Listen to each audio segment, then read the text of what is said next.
I would like to begin by offering my gratitude to Father Brian Paulson for serving as our honorary chair for the gala this evening.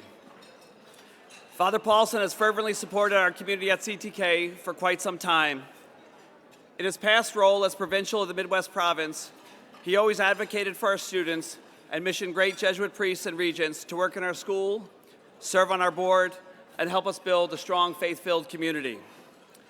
Anytime that I've reached out to Brian for help, including for the gala this evening, he has always been more than generous. Thank you, Father Paulson.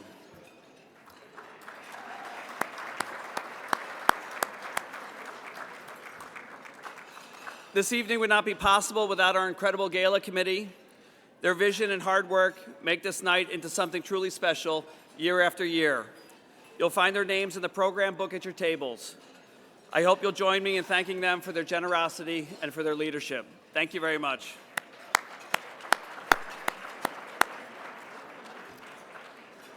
And finally, on behalf of our board chair, Dr. Claire Noonan, our principal, Katie Olson, Tara Sullivan, the vice president of our corporate work study program, our faculty and staff, our students and their families, welcome.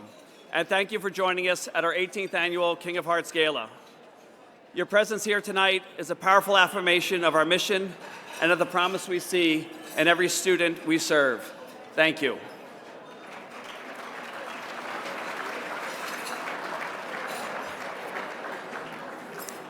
Before I begin my remarks, I would also like to recognize and thank Jack Giganti, our honoree this evening, for his generous support of our mission for close to 2 decades, and to me personally since I arrived. As many of you know, Jack is a proud Notre Dame grad, and it's only fitting that we honor him in a year that a team from Indiana with a Catholic quarterback won the national championship.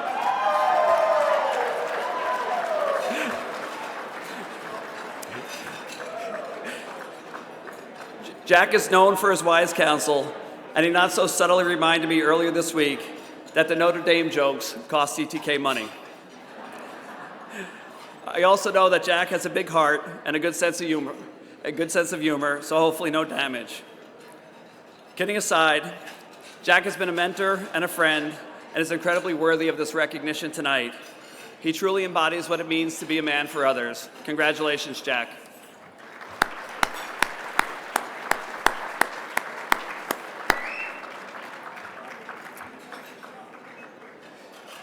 Years ago, when my daughter was still quite young, we would ask her what she wanted to be when she grew up. Without hesitation, she would respond saying she wanted to be a cowgirl. Her answer may have been influenced by the Jessie character in Toy Story, or it might have been the sense of joy you could see on her face while she rode around my wife's small town in Mexico, still in her pajamas, on a donkey that her abuelito got for her on her 7th birthday.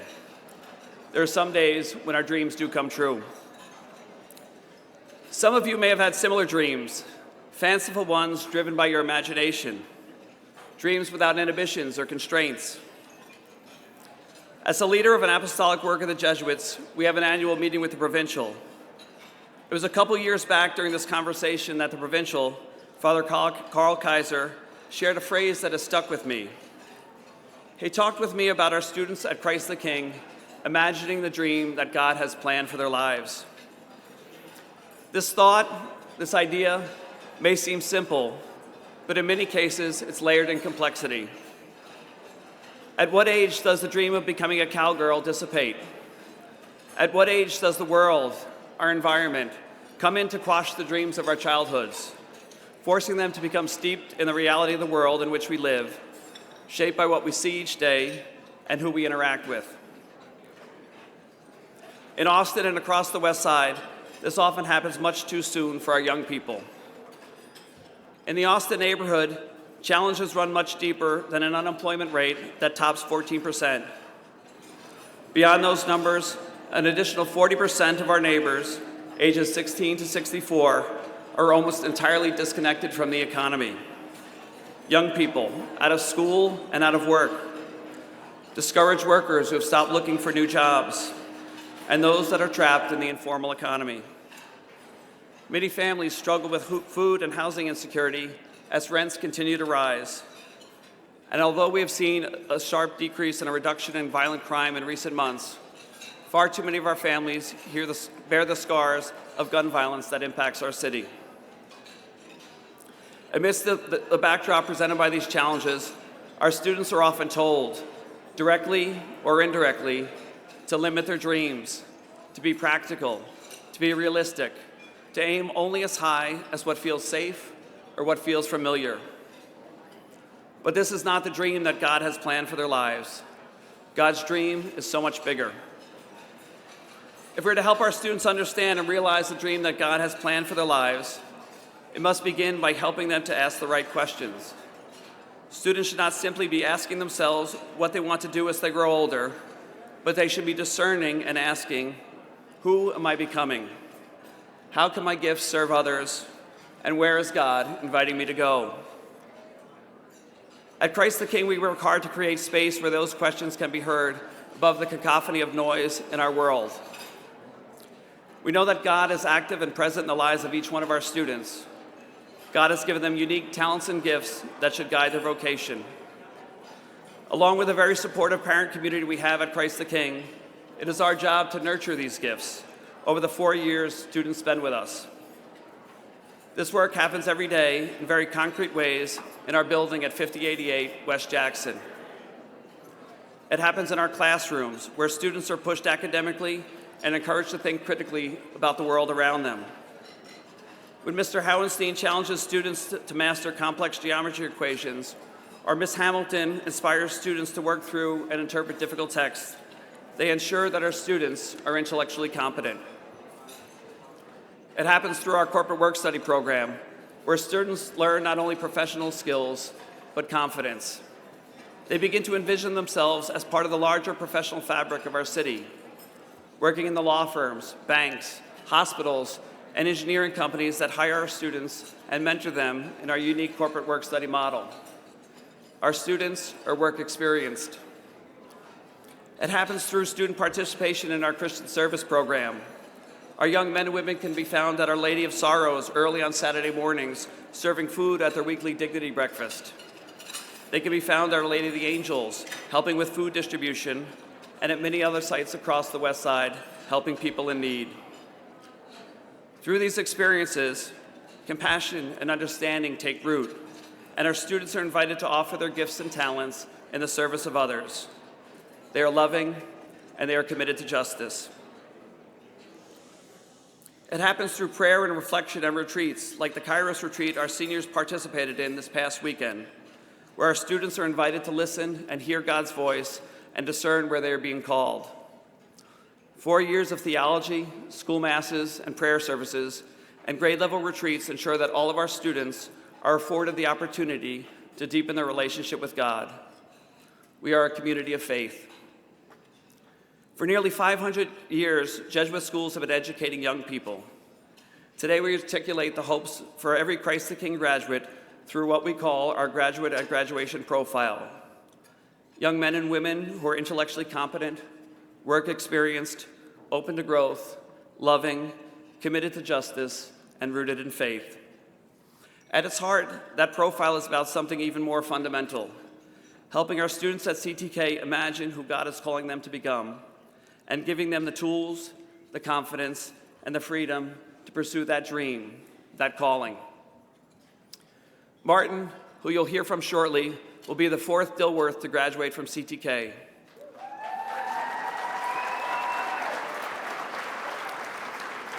Four students, same family, but very different dreams.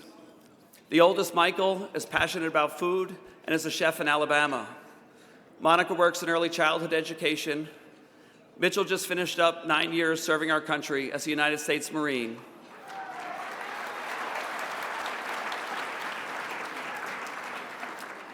And Martin will share more about his next steps and his way of responding to God's call in the minutes ahead.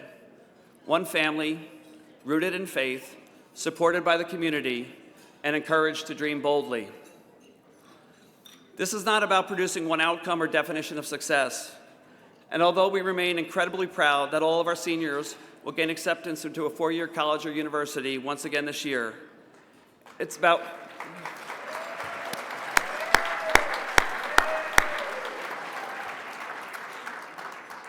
It's about forming young people who know themselves, trust God, and can faithfully discern their vocation. This past week, another alum, Nelson Benitez, came by CTK. He was our speaker at this event several years ago. He's an Evans Scholar who will be graduating from Marquette University this spring.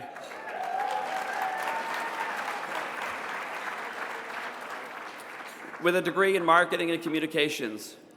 He shared with me that he was at school to visit with Mrs. Loy, our alumni counselor, who also oversees our photography club. She was going to help him with his headshot so he could pursue a career in acting. As a parent, I felt that twinge of anxiety as he shared his dream with me, wondering how he was going to support himself in the years ahead. And I'm sure if the lights weren't dimmed, I would see that same thought cross many of your faces. But I was also very excited for him and was struck not by how unconventional his dream might seem to some, but by how free he was to imagine it. Free to believe that his gifts and talents matter, free to pursue something that stirred his heart, free to trust that God was at work in his life and inviting him forward. The universal apostolic preferences of the Jesuits ask us to accompany the young in the creation of a hope-filled future. Tonight, you are part of that accompaniment. Through your presence, through your generosity, and through your belief in our students, you help to create a hope-filled future where dreams are nurtured, encouraged, and made possible. Thank you for believing in our students.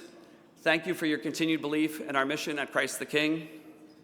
And thank you for walking with us as we help the young men and women of Christ the King imagine and live into the dream that God has planned for their lives. Thank you again for coming this evening and for your continued support of our mission. We have an exciting live auction followed by a paddle raise. We ask that you be generous. And as a reminder, we'll never ask you to give until it hurts. We only ask you to give until it feels good. Thank you very much, and God bless.